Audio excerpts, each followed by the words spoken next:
What's going on, guys? It's Wafers, and welcome back to the Newport County Road to Glory Career Mode. It's episode 32, and today we are going to be wrapping up November and heading into the busy month of December.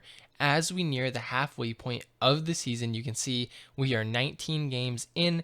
We have 37 points, placing us solidly in fourth place, right between Brentford and Millwall. Lots of goals scored, but also lots conceded as well. As you can see here, we have sold Joss Labadie. He'll be headed to the MLS with the Earthquakes at the start of January. Another player sold in between windows. But we would get into our first game heading to face Reading in England. And we would come forward early. Lee Moss is going to take this one on a run down the left-hand side, bursting down this left-hand side. He's going to cross it in. And what a volley from Hopkins, a scissor kick across goal.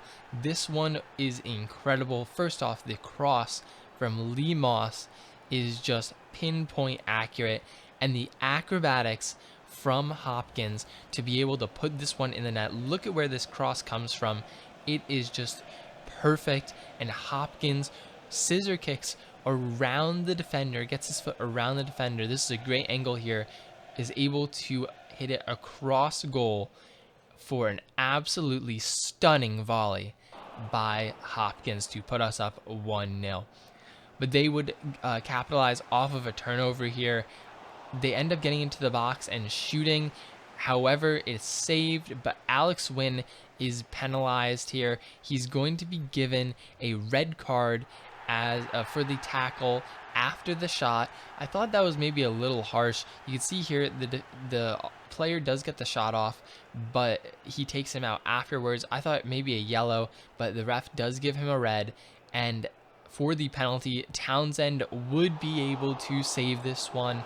So we keep our 1-0 advantage. However, off the resulting corner from the save, they are able to pick our pockets once again, and Ajaria finds a nice pass in the box. They're able to score and bring themselves level off of the corner from the saved penalty. Into the second half now, and Telford comes forward. He plays a little 1-2 with Marsh and finesses one from the top of the box to give us a 2-1 advantage, restore our lead over Reading in the second half. But they would come back only a couple minutes later, and they would be looking for an equalizer. Smith is able to get around Lewis, who came on off the bench, and Reading would equalize. That is how it would end, 2-2, and we pick up a draw, which I was perfectly fine with because the red card, getting a draw out of a game where we have a red card is fine with me. Obviously, we don't ever want to get a red card, but it happens sometimes, and you gotta just fight through it and try to get the points. Into our scouting reports now, and nothing from England once again, but we are going to look in Scotland, and Scotland's been hit or miss. I haven't really found a big prospect out of Scotland yet. We're going to reject most of these prospects here, and then we're going to go into our Welsh scouting report. And this one is very, very interesting because you'll see here as we go through a bunch of these players, we do have some ones with decent potential, including Harry Coughlin and Adam Rowlands. I'll go back to them and click on them again, but they look absolutely insane.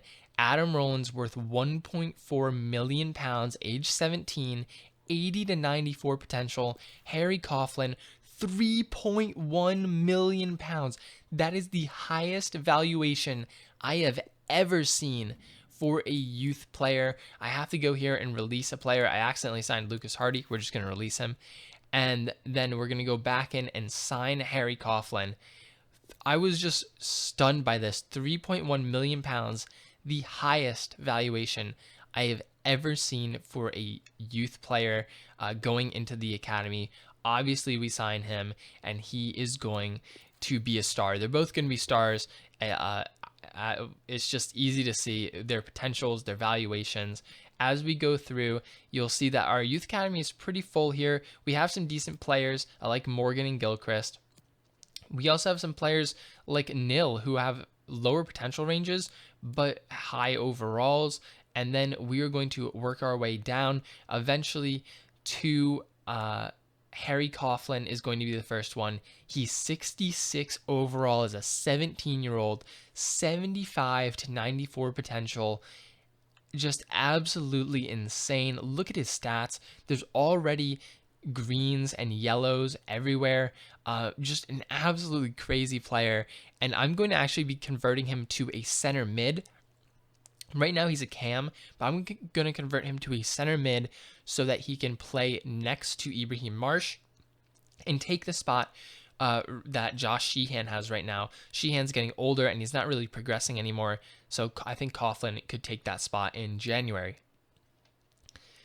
As we work our way through the rest of the squad, we are going to eventually get down to Adam Rowlands, and he is 61 overall, 80 to 94 potential. Another absolutely insane player. He's worth less than Coughlin, but he has very good stats as well.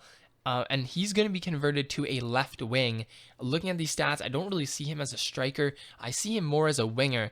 And specifically on that left wing, we've been having some issues. Lee Moss hasn't really been involved that much in the play. So I'm going to convert Adam Rowlands to left wing. And I'm thinking he is also going to come up in January and make an immediate impact on the squad. We'll have to see what overall he ends up being after his conversion, but I'm so excited for Coughlin and Rowlands to come up in January. They are going to be a big part of the squad going forward. I already know it, and we are going to give them lots of playing time in the second half of the season. Into our next game in the championship, and we would be visiting Blackburn Rovers. We would be coming forward here, and Haynes is going to find Bennett. Bennett eventually is going to slide this through for Jenkins. Jenkins hits it across goal and puts us up 1-0 in the first half. Nice to see Jenkins continuing to score as we give him some more playing time, rotating him with Telford. Into the second half now, and Blackburn Rovers would come forward. They're looking to equalize here, just working it around the box. Eventually, they would find a little opening after a deflection. They get the ball back, and they're just working it around once again, doing some skill moves and looking for an opening on the edge of the box, and they would find another one. They take this one, and they go up, tie the game 1-1. They would come forward though with a couple minutes left, and Akujobi gets tackled, and this time they do go up with a minute left in the game. They go up 2-1 off the back of that turnover, and we would not be able to equalize. We lose to Blackburn Rovers 2-1. Our next game is against Norwich City at the Rodney Parade, and this one I knew was going to be tough. They are a tough side. Obviously a former Premier League side. They're always a challenge to face, and they would get this one started off early. 10 minutes in, they put one in the back of the net to give themselves the lead. However, we would come back still in the first half. A little lucky here with the deflection. Telford with a nice back heel though to Ibrahim Marsh, and he would slot that one into the bottom corner to level this one at 1. So 1-1 in this game heading into halftime, 10 minutes after the restart, and Norwich would come forward again, looking to restore their lead, playing it around the box here, and eventually it would end up with Buendia, who slots it across to Sinani, and they restore their 1-goal advantage. They go up 2-1, but we would try to come back, try to get back into this one. Jenkins leading the charge with only 10 minutes to go. He's going to lay this one off to Bennett, who slots it through to Jenkins, and Jenkins beats the keeper there and is able to finish it for his second goal of the game and brings us level once again with Norwich. So 2-2 in this, but they would come forward with only minutes to spare. Once again, a wicked deflection off of Alex Wynn straight to a Norwich player. It ends up in the back of the net, and we lose again 3-2 to Norwich, a tough game there. And right after that, we have to go up against Brighton, who are the league leaders right now. They are first place, and they are absolutely crazy. Their squad is insane for this level. They open up the game with a goal here. Camavinga, 10 minutes in, is going to put them up 1-0, and right before halftime, they would come forward again looking for a second goal. Eventually, they would work it around the box and find Mina here, who beats Townsend to give them a 2-goal advantage. We would try to get back into this one. 7 minutes left to go, and we're looking to cut the lead to 1. Hopkins here is going to hit Marsh, who hits Jenkins. Jenkins is able to score and goes and picks up the ball. So we have a chance here. We're only down by 1 with 5 minutes to go. However, they were just too much. This Brighton team is definitely going up to the Premier League. They are a crazy team, absolutely insane, and we lose our 3rd straight game. Heading into the final game of this episode, we're looking to end this losing streak at the Rodney Parade against Derby County. Wayne Rooney's men are coming to town, and we get this one started early, right off a kickoff. Bennett is able to hit the half volley home to give us an early 1-0 lead as we looked to make sure that we could get a lead and keep it in this one and end this losing streak. Only 10 minutes later, and we would come forward again, just attacking. Bennett finds Marsh, and Marsh would hit Telford, who finishes this one to give us a 2-0 lead within 15 minutes, off to a red-hot start against this Derby County side. But we were not done. Still in the first half, and we are coming forward once again. This time it's Hopkins. He's going to find Bennett, and Bennett picks out a pass to Ibrahim Marsh, who rockets this one home to give us a 3-0 lead within 25 minutes. After those 3 straight losses, it was surely nice to get a 3-0 lead in the first half. We would hang on to that and keep the clean sheet and win the final game of this episode 3-0. So 24 games in, just over halfway through the season, and we have dropped down to 5th place. We're level on points with Preston North End. Still a good position for us heading into the back half of the season.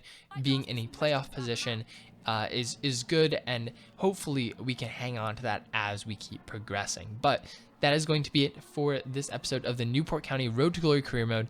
If you guys did enjoy it, make sure to drop a like on the video. Let me know what you think down below in the comments, and subscribe if you are new, and I'll catch you guys soon with a new episode.